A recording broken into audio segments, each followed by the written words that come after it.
नमस्कार, मैं हूं आपके साथ मैत्री और आप देख रहे हैं हमारा खास शो राग बिहारी। पटना के गांधी मैदान में सम्राट चौधरी के मंत्रिमंडल विस्तार ने बिहार की राजनीति को नया संकेत दिया है। 32 नए मंत्रियों में सबसे चर्चित जो नाम है वो निशांत कुमार का रहा, जिनकी एंट्री को जेडीयू के भविष्य और संभावित उत्तराधिकारी की राजनीति से जोड़कर देखा जा रहा है। दूसरी तरफ एनडीए ने इस विस्तार के जरिए ईबीसी, ओबीसी और दलित समुदायों पर खास फोकस कर कास्ट इंजीनियरिंग का बड़ा संदेश दिया है। वहीं सरकार के 4700 crore world bank loan, e voting और एआई ट्रेनिंग जैसे फैसलों पर विपक्ष सवाल उठा रहा है कि ये विकास का रोड मैप है या फिर राजनीति है। जिस तरह से कैबिनेट में फैसला आया, हम इन सब पर बात करेंगे। हमारे साथ है राजनीतिक विश्लेषक डॉक्टर संजय। सर, बहुत बहुत स्वागत है आपका। सर, सम्राट चौधरी ने पटना के गांधी मैदान में जिस तरह से अपने मंत्रिमंडल का पहला विस्तार किया है, 32 नए मंत्रियों को शामिल किया है उसमें, जिसमें सबसे चर्चित नाम अब निशांत कुमार का रहा, क्योंकि जिस तरह से चर्चाएं चल रही थी कि निशांत कुमार सिर्फ अभी जेडीयू में रहेंगे, मंत्रिमंडल में उनका नाम नहीं आएगा। पहले सीएम, डिप्टी सीएम लगातार उनकी चर्चा हो रही थी। करीब 22 दिन पहले जब सम्राट चौधरी मुख्यमंत्री बने थे तब भी निशांत को डिप्टी सीएम बनाए जाने की चर्चा तेज थी, लेकिन उन्होंने पहले बिहार भ्रमण की बात कहकर इनकार किया। बाद में जेडीयू नेताओं जैसे संजय झा और ललन सिंह ने उन्हें सरकार में आने के लिए तैयार किया। तो फिर से जो चर्चा चल रही है, क्या जेडीयू कोटे के बड़े विभाग निशांत कुमार को दिए जाएंगे या सिर्फ कोई छोटा मोटा मंत्री पद दिया जाएगा, या फिर जिस तरह से डिप्टी सीएम को लेकर भी फिर से चर्चा तेज हो गई है कि विजेंद्र यादव की जगह निशांत को डिप्टी सीएम बनाने की बात चल रही है। क्या हो सकता है? देखिए, पहले भी मैंने आपको बताया था कि डिप्टी सीएम कोई पद नहीं होता है, एक ऑनररी होता है, एक सम्मान होता है। कॉन्स्टिट्यूशनल पद मिनिस्टर्स ही होते हैं। तो डिप्टी सीएम बने, हो सकता है विजेंद्र यादव जी उम्र के जिस पड़ाव पर हैं, तो एक सम्मान उनको दिया गया कि हाँ ठीक है, विजेंद्र यादव डिप्टी सीएम के तौर पर माने जाएंगे। और संविधान में अगर कोई व्यक्ति डिप्टी सीएम बनता है तो कोई आपत्ति भी नहीं है कि हाँ ठीक है, एक डिप्टी सीएम की जिम्मेवारी उनको दी। नीतीश कुमार के पुत्र हैं निशांत, जहां से आपने बात शुरू की। और नीतीश कुमार जेडीयू में जो चाहेंगे, जैसे चाहेंगे, मैं समझता हूं कि जो इनके अलायंस के पार्टनर, चाहे बीजेपी हो या अन्य पार्टनर हो, नीतीश कुमार की सहमति तो लेनी ही पड़ेगी। नीतीश कुमार अगर चाहेंगे निशांत को कि बड़ा विभाग मिले, विभाग मिलेगा। नीतीश कुमार चाहेंगे कि निशांत को अभी एक ट्रेनिंग पीरियड में रखा जाए तो वैसा किया जाएगा। ये सब कुछ निर्भर करता है नीतीश कुमार पर। लेकिन एक संभावना जरूर है कि नीतीश कुमार कभी परिवारवाद के खिलाफ एक रास्ता निकाला गया कि पार्टी की राय है कि अब निशांत जो है वो जेडीयू में आ गए। पार्टी की राय मान ली गई और निशांत जो है वो पार्टी में आ गए।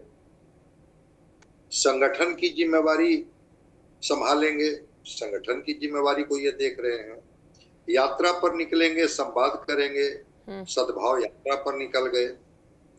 फिर हुआ कि नहीं, मंत्रिमंडल में शामिल हो। अब पहली बार भी तो एक ऑफर दिया ही गया था ना कि सम्राट चौधरी जी अगर सीएम बनते हैं तो निशांत डिप्टी सीएम के तौर पर होंगे। और उस समय भी अगर नीतीश कुमार चाहते कि डिप्टी सीएम के तौर पर निशांत ही शपथ ग्रहण करें तो विजय चौधरी और विजेंद्र यादव के लिए रास्ता बंद हो जाता। बिल्कुल। लेकिन कहीं ना कहीं उससे बचे, लगा कि नहीं, अभी तुरंत हटना और तुरंत बेटे को जिम्मेवारी दिलवाना, एक सवाल हमारे ऊपर होगा। कि कहते थे कि कर्पूरी ठाकुर के विचारों को मैंने केवल पढ़ा है, समझा है, बल्कि उसका अनुसरण भी मैं करता हूँ। तो कर्पूरी ठाकुर ने तो अपने जीवन काल में अपने बच्चों को कहीं कोई जगह नहीं दिलाई। फिर नीतीश कुमार जी को या निशांत को समझाया गया होगा, सरकार में आप रहेंगे तब सत्ता के भी करीब होंगे और जनता को भी आप ज्यादा से ज्यादा फायदा दिला पाएंगे। वो मजिस्ट्रेट हो या पुलिस सुपरिटेंडेंट हो या डिफरेंट डिपार्टमेंट के सचिव हो या प्रिंसिपल सेक्रेटरी हो, आप सरकार के जब अंग बनेंगे तो आप उनको निर्देशित कर सकते हैं, आदेशित कर सकते हैं और जनता की समस्याओं से उनको रूबरू करा के समाधान भी दिला सकते हैं। जब सरकार के अंग नहीं होंगे तो आप रिकमेंड कर सकते हैं, आग्रह कर सकते हैं, क्यों ना आप सरकार के ही अंग बन जाए। और कोई विभाग अगर दिया जाता है, बड़ा छोटा विभाग नहीं होता है, विभाग होता है कि आप परफॉर्म कैसा करते हैं। अगर विभाग मिले और आप परफॉर्म नहीं कर पाए तो फिर बड़ा विभाग लेकर के भी आप क्या कर लीजिएगा। कोई ऐसा विभाग मिल जाए जिसमें आप परफॉर्म करके दिखा दीजिए कि देखिए विभाग पहले भी था, लेकिन जब मुझे मंत्री पद की जिम्मेवारी मिली तो मैंने कैसे साबित किया, कैसे सिस्टम को ठीक किया। बिहार में तो विभाग की कमी, शिक्षा की जरूरत नहीं है क्या? आज भी बिहार में जो क्वालिटी एजुकेशन है उसका क्या हालत है, हायर एजुकेशन कोलैप्स है। हेल्थ एक बड़ा विभाग है, आज भी प्राइवेट हॉस्पिटल पर लोगों की डिपेंडेंसी है। गवर्नमेंट हॉस्पिटल साउथ का जाके देख लीजिए और बिहार का देख लीजिए। आज भी इतना पटना में एम्स होने के बाद भी दिल्ली के एम्स में बिहार के पेशेंट की भीड़ लगी रहती है। हेल्थ महत्वपूर्ण विभाग है। अभी नौकरी और रोजगार की बात चल रही है, इंडस्ट्री एक बड़ा विभाग है। विभाग की भूमि राजस्व है अभी जिसके जिम्मेवारी विजय सिन्हा लिए हुए थे, पथ निर्माण है, जल संसाधन है। तो कोई भी विभाग अगर निशांत को दिया जाता है और अगर उसमें साबित करते हैं, माना जाएगा कि निशांत ने साबित करके दिखाया। कोई विभाग नहीं भी मिलता है, वैसा छोटा विभाग भी मिलता है और उसमें लगातार काम करके उस विभाग को लाइमलाइट में ला देते हैं। लगने लगता है कि देखिए ये विभाग को कैसे बदला। तो डिपेंड करता है निशांत के परफॉर्मेंस पर। बिल्कुल। विभाग 45-46 डिपार्टमेंट हैं जिसको मंत्री पद की जिम्मेवारी जिनको भी मिलती है उनके जिम्मे वो विभाग सुपुर्द किया जाता है। देखते हैं निशांत को कौन सा विभाग दिया जाता है और निशांत कितना अपने को वहां पर साबित कर पाते हैं। हाँ, ये शुरुआत है। अगर निशांत यहाँ से कुछ बेहतर करते हैं, आगे के लिए उनके रास्ते खुलेंगे। ये निशांत को कोई और बड़ी जिम्मेवारी दी जा सकती है। तो सरकार में शामिल कराने का मतलब हुआ सरकार की समझ विकसित करना। 18 में आए थे सम्राट चौधरी बीजेपी में ना, संगठन की जिम्मेवारी उनको दी गई। उपाध्यक्ष से शुरू हुए, अध्यक्ष बनाए गए, फिर सरकार में मंत्री बनाए गए, डिप्टी सीएम बनाए गए, अभी बिहार के मुख्यमंत्री हैं। हो सकता है कि नीतीश जी निशांत की भी ग्रूमिंग उस तरह से चाहते हों कि संगठन की भी समझ विकसित हो इनको और सरकार का भी अनुभव हो और फिर आगे कोई पटकथा लिखनी हो तो हम उसके लिए तैयारी भी कर लें। तो निशांत आज तो प्रधानमंत्री जी से इंट्रोड्यूस करा रहे थे। नीतीश कुमार मंच पर मौजूद प्रसन्न थे, निशांत उनके पैर छू रहे थे मंच पर, तो आशीर्वाद ले रहे थे, कान में कुछ कह रहे थे। तो नीतीश कुमार की सहमति से ही तो निशांत को तैयार किया गया होगा। चलिए अब नीतीश कुमार जी तैयार हो गए हैं, अब सरकार में भी जिम्मेवारी संभाल और निशांत जो विभाग चाहेंगे, जेडीयू के कोटे में जो भी विभाग होगा उनको दिया जाएगा। उसमें बड़ा छोटा क्या, कौन व्यक्ति हिमाकत करेगा कि कहेगा कि अगर निशांत को ये विभाग दिया जा रहा है तो उनको न देकर हमें दे दिया जाए। सब कुछ नीतीश कुमार पर निर्भर करता है और नीतीश कुमार तो खुद मंजे हुए राजनीतिज्ञ हैं, इसलिए तय करेंगे कि निशांत के लिए कौन सा विभाग अभी ठीक होगा। जो विभाग चाहेंगे वो सम्राट चौधरी जी उनसे पूछ करके वो विभाग उनको दे देंगे। अभी तो मुख्यमंत्री बनने के बाद जाते हैं ना, प्रधानमंत्री जी से मिलते हैं, फिर अगले दिन जाकर के नीतीश कुमार जी से मिलते हैं। तो नीतीश कुमार जी का महत्व बिहार की राजनीति में अब वही कम थोड़े हुआ और सम्राट चौधरी जी को भी पता है, बीजेपी को भी पता है कि निशांत कौन है, वो नीतीश कुमार के पुत्र हैं। कोई सम्मानजनक विभाग ही दिया जाएगा उनको। देखते हैं निशांत कितना परफॉर्म कर पाते हैं। बिल्कुल सर, ये पूरा जो विस्तार है साफ तौर पर बिहार चुनाव से के बाद जिस तरह से कास्ट इंजीनियरिंग और सोशल बैलेंसिंग का राजनीतिक ब्लूप्रिंट दिख रहा है। मुख्यमंत्री सम्राट चौधरी खुद कोयरी समाज से आते हैं, डिप्टी सीएम में एक तरफ भूमिहार चेहरा विजय कुमार चौधरी, दूसरी तरफ जिस तरह से विजेंद्र यादव जो ओबीसी समीकरण को रखा गया, यानी शुरुआत से ही जो है वो अपर कास्ट और ओबीसी बैलेंस साधने की कोशिश दिखती है। अगर पूरी लिस्ट देखें तो सबसे ज्यादा जो फोकस है वो ईबीसी, ओबीसी और दलित वोट बैंक पर दिखाई देता है। तो एनडीए को पता है कि बिहार की राजनीति में अब सिर्फ सवर्ण समीकरण से चुनाव नहीं जीता जा सकता है। बिहार में मल्लाह भी उतने ही इंपॉर्टेंट है, धानुक भी उतने ही इंपॉर्टेंट है, कानू भी उतने ही इंपॉर्टेंट है, सूढ़ी, गंगोता, निषाद जैसे जो छोटे लेकिन निर्णायक समुदाय हैं उनको भी रिप्रेजेंटेशन दिया गया है इस मंत्रिमंडल में। बिल्कुल आप सही कह रही हैं। ये ओबीसी, ईबीसी, दलित, महादलित जो आप कह लें सबका रिप्रेजेंटेशन है। बिल्कुल। और भरपूर रिप्रेजेंटेशन है। शुरू में भी जब एक मुख्यमंत्री और 2 डिप्टी सीएम बने थे तो सम्राट चौधरी खुद ओबीसी समाज से आते हैं, कुशवाहा समाज से आते हैं। विजेंद्र यादव यादव समाज से आते हैं, ओबीसी समाज से आते हैं। विजय चौधरी एक सवर्ण समाज से थे। लेकिन इस बार का मंत्रिमंडल का आप लिस्ट देखेंगे तो कितने लोग हैं। हम समझते हैं कि बीजेपी में विजय सिन्हा और एक शायद इंजीनियर शैलेंद्र कुमार, ये भूमिहार पार्टी से आते हैं। 2-3 राजपूत चेहरे दिख रहे हैं हमें। 4 राजपूत चेहरे हैं। हाँ, राजपूत हैं, संजय टाइगर हैं, श्रेयसी सिंह हैं और 2 नाम और है, लेसी सिंह है। श्रेयसी सिंह, लेसी सिंह, संजय टाइगर और एक कोई और नाम है। 4 राजपूत समाज से। ब्राह्मण अगर आप देखेंगे तो ब्राह्मण में जेडीयू में तो कोई ऐसा ब्राह्मण चेहरा मुझे नहीं दिख रहा है। हाँ, यहाँ पर ब्राह्मण है। मंगल पांडे जी को शायद कोई बड़ी जिम्मेवारी दिया जाए। यहाँ पर नीतीश मिश्रा है, मिथिलेश तिवारी, नीतीश मिश्रा, मिथिलेश तिवारी, 2 ब्राह्मण चेहरे बीजेपी में दिख रहे हैं। तो अगर उसके रेस्पेक्ट में अगर आप बात करेंगी ओबीसी, ईबीसी, दलित, महादलित, जो बिल्कुल आपने सही कहा कि वो अलग अलग धानुक समाज से, गंगोता समाज से, वो जो मंडल जो है वो चाहे शीला मंडल हो या फूलो मंडल हो, वो सब तो उसी पृष्ठभूमि से आते हैं ना। एक अल्पसंख्यक चेहरा को जगह दी गई है, जमा खान को, जो जेडीयू से कोटे से आते हैं। उसके बाद दलित महादलित से काफी लोग हैं जो, तो सबसे अधिक संख्या उन्हीं लोगों को दिया गया है। और उसके पीछे कारण क्या है? वोट बैंक को साधना। सब कुछ के बाद भी चाहे जितनी विचारधारा की बात कर लिया जाए, नीति और सिद्धांत की बात कर ली जाए, उनको पता है कि बिहार की राजनीति जाकर के रुकती है वही जाति के धरातल पर। और जाति के समीकरण को साधे बिना बिहार का रण नहीं जीता जा सकता। तो चूंकि उन जातियों ने वोट किया और उन जातियों को तोड़ने में एनडीए कामयाब रही। वो जातियां कभी लालू प्रसाद जी के साथ खड़ी थी।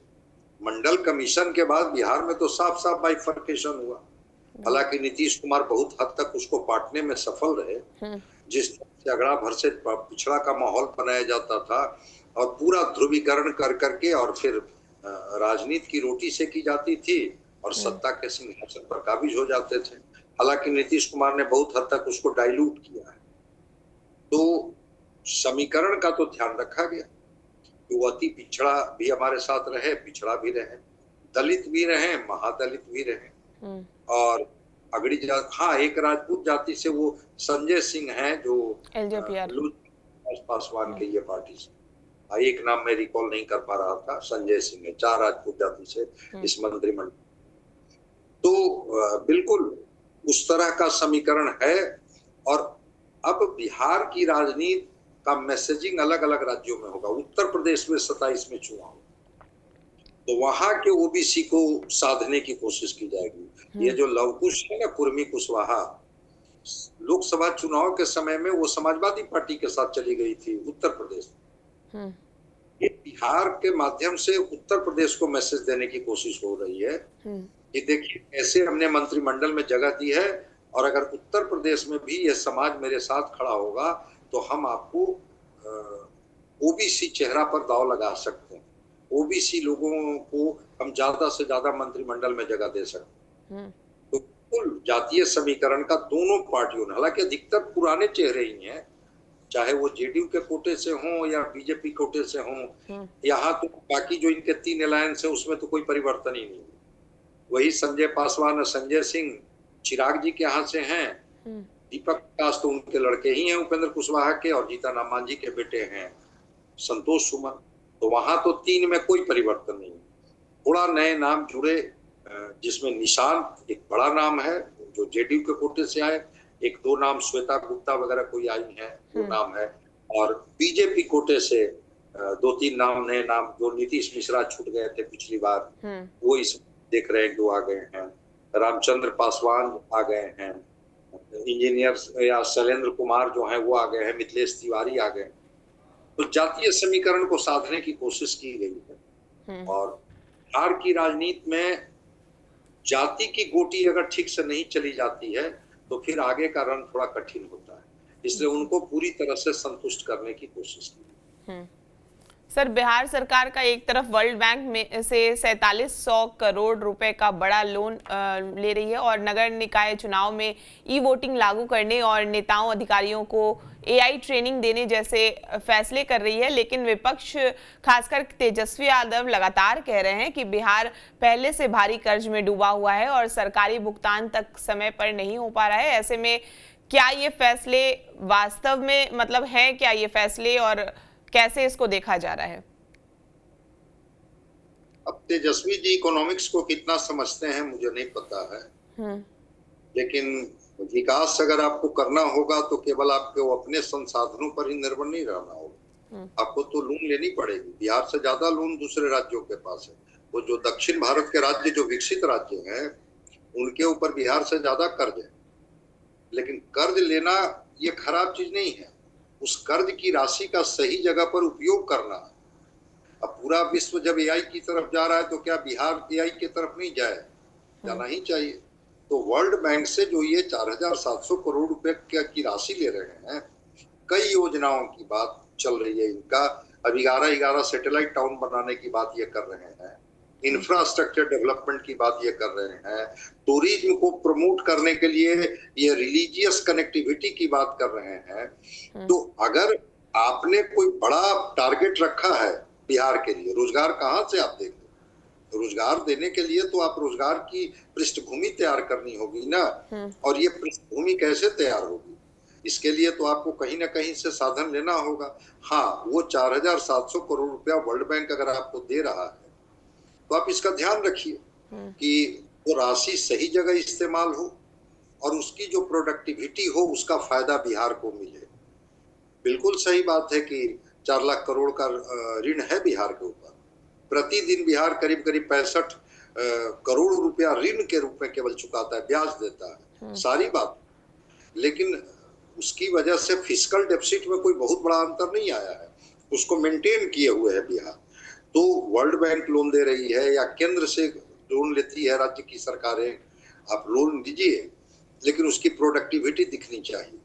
और बेहतर बिहार बनाने के लिए आपको तो लोन लेना पड़ेगा। आप अपने साधन संसाधन से बहुत कुछ नहीं कर सकते। तो वर्ल्ड बैंक से जो बिहार लोन ले रहा है, और लोन लेकर के जो मैं उनका ब्लूप्रिंट देख रहा था कि आखिर वो वर्ल्ड बैंक से पहले तो ये रिक्विजिशन ही भेजे होंगे ना कि हमको इस मद में काम करना है, इस वजह से हमें वर्ल्ड बैंक से लोन चाहिए। बैंक ऐसे लोन थोड़े दे दिया होगा, रिक्विजिशन पर विचार किया होगा तो डेवलपमेंट पर खर्च के लिए इन्होंने लोन मांगा होगा, लोन सैंक्शन हुआ है।